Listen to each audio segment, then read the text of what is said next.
A call to dissolve DPWH District Offices. Story by Neil Jason Servalos. Posted online in Philstar Global on September 21st, 2025. Manila, Philippines. District Engineering Offices of the Department of Public Works and Highways, DPWH, should be abolished under any restructuring plan and replaced with larger regional units to curb political interference in infrastructure projects, Senate President Tito Sotto III said yesterday. According to the Senate chief, district offices have long enabled lawmakers to exert undue influence over public works allocations. In contrast, he argued that regional offices would establish clearer lines of accountability to Malacanang and the DPWH secretary. The offices are larger, so they cannot be easily controlled by local officials or congressmen. If it's a district office, the district congressman has a say.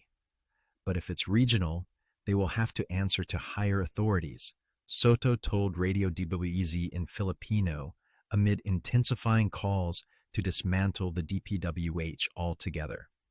The Senate leader, however, stressed that any restructuring of the agency must be carefully studied, particularly on whether it would require legislation or could be implemented through an executive order.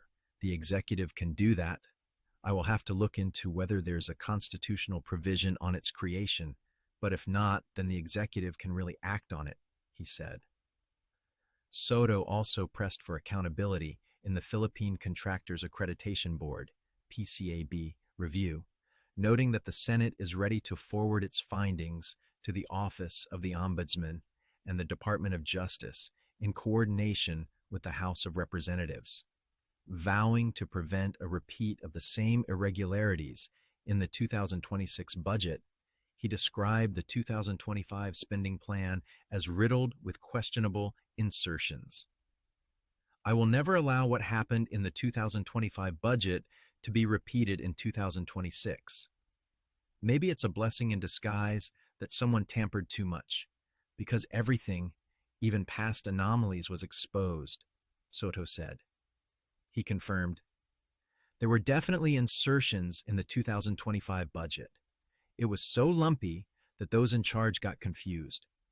Calling the Bulacan flood control mess only a starting point, Sotto said broader investigations would cover anomalies in Bicol, the Visayas, and Mindanao.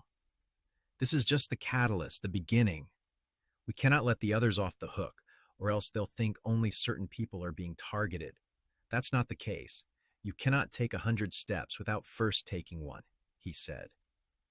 Sotto further cited incomplete classroom projects as another example of misused public funds, warning that systemic corruption cannot be solved by jailing just a few individuals.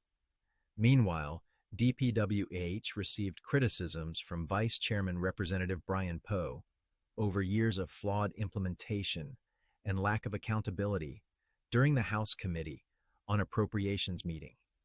A DPWH report showed that hundreds of projects from 2017 to 2024 were flagged for deficiencies, including incomplete plans, poor design, and the use of substandard materials. The department also admitted that many of these projects are now on hold, pending review and corrective action.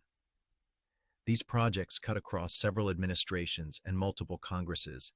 That is why we cannot say that this is just a problem for 1 year or by one secretary, Poe stressed. Public Works Secretary Vince Dizon echoed the concern and vowed to end the practice of awarding projects without approved engineering designs, calling it unacceptable. This is the first time that I saw a project awarded without plans, Dizon said. Poe also flagged DPWH's unobligated balance for 2025, which stands at 392.3 billion pesos, with only 22% disbursed so far. He emphasized that it is premature to fully assess budget performance given the low utilization rate.